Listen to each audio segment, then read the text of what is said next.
On this episode of China Uncensored, move over, pizza rat. There's a new rodent in town. On the internet. And by the way, this episode has some graphic photos, so hide your children.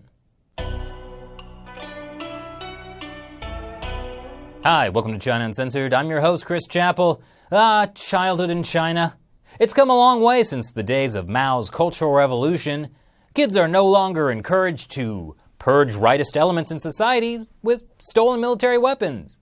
Now, they mainly just have to take exams. But that doesn't mean childhood is without its joys. In China, the land of the knockoffs, there's always fun-filled, slightly imperfect versions of beloved Disney classics. From toys, to movies, to, oh my gosh! I don't remember that scene in Ratatouille. This image has become the biggest thing on the Chinese internet over the past several days. Yes, even bigger than using fake Donald Trump tweets to wish your family a happy new year.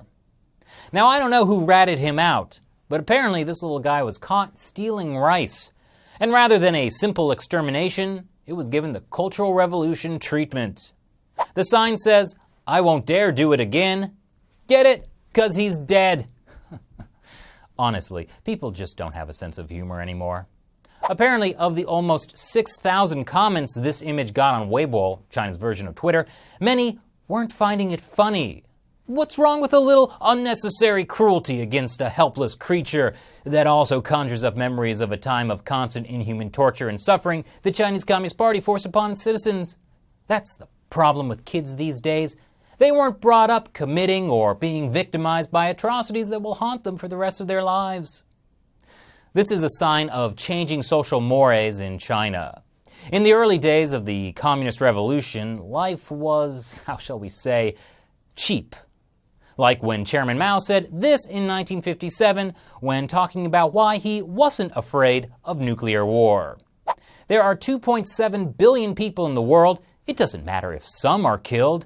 China has a population of 600 million. Even if half of them are killed, there are still 300 million people left.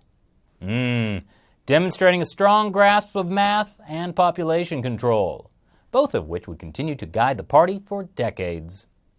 People back then were encouraged to kill pests, whether they be sparrows or landowners. Seriously, that was a landowner about to be shot. But don't start hating on Chinese people. You should actually be hating on the Chinese Communist Party. It was the party that wiped out China's traditional values as a way to establish its own ideology. It was the party that told people it was fine to kill landowners for the crime of owning land, and then forced or brainwashed its citizens into taking part. So after one or two generations of this, well, you can see why even today you'll find cases of people doing things like, adopting dogs, plural, and feeding them to their pet snake. He posted a video of it online, and no, I'm not going to show it to you.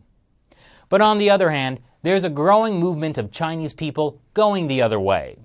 Remember the story I ran about the world's saddest polar bear? Thousands of Chinese citizens petitioned and got him removed from his horrible display case at the mall. And even Chinese celebrities are speaking out for animal rights.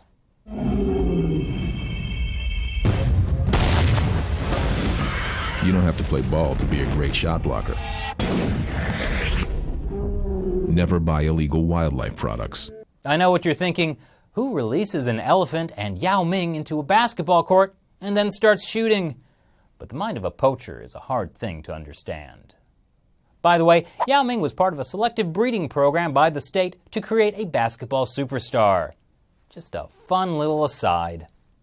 But there is a growing animal rights movement in China. And they're trying to change the fact that China is the only major industrialized nation with no serious legislation against animal cruelty. And that could affect things like the Yulin Dog Meat Eating Festival, where 10,000 dogs are served as food every year. That's not how you walk the dog. Or the practice of making tiger wine. Or whatever's going on here. Oh my gosh. Poor Yogi and Boo Boo. So from now on, if you're going to reference the Cultural Revolution in a photo, at least leave it for your graduation photo.